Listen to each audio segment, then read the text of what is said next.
проверь, кто там стучит. Ты чё, давай, как настоящий мужик. Вдруг мне сейчас в глазок будут светить лазером, Юль. С чего бы? Слав, кто это? Ты можешь просто посмотреть? Это воры, понимаешь, что ли? Ночь на дворе. Кто бы нормально пришел в такое время, я не буду. Может, открывать. мама? Мама уехала утром, понимаешь, что ли? Уйди от двери, не туши свет. Ты нормальный, Да Слава, туши, я тебе открой, сказал, мало ли, может, свет. мы соседи топим, может, нас Да топим. никто нас не топит, и мы тоже ненормальные. Давай ляг. Все, спи, тебе показалось, Юль. Слав, да ты издеваешься? Ты помолчи, да серьезно я- сейчас?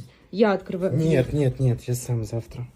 Утром приду, если срочная информация какая-то понадобилась нам от них. И В чем проблема? Ты чё? ты можешь просто лечь и спать. Ты что, больная, разговаривать нормально не умеешь? Иди ляг, все, давай, никто не стучит уже. Да я тебе сказал, слиняй туда, все.